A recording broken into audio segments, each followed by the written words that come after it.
ইরানের মুসলমানেরা তাদের সাথে আমাদের আকীদার অনেক বেশকম আছে, কিন্তু তারা যখন ঐক্যবদ্ধ হলো, ইরানের ওলামারা আয়াতুল্লাহরা যখন ঐক্যবদ্ধ হলেন, তখন আমেরিকার মতো বিরাট পরাশক্তিকে তারা প্রধানত করে ইসলামী রাষ্ট্র, তাদের ভাষায় তারা ইসলামী রাষ্ট্র প্রতিষ্ঠা করতে সক্ষম হয়েছে এবং আমেরিকাকে প্রধানত করেছে। এখানে আয়াতুল্লাহ খমিনীর একটি কথা আমার মনে পড়ে, কি সাহস তার! ইমান আকীদা যাই থাকুক, আকীদার প্রশ্নে আমরা আপোষ করব না, কিন্তু এই কথাটা তো বলতেই পারি।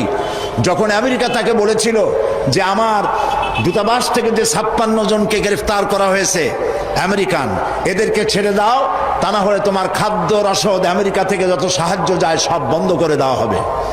আয়াতুল্লাহ খমিনী জবাব দিয়েছিলেন আমেরিকান প্রেসিডেন্টকে, তুমি কারে খাবারের ভয় দেখাও?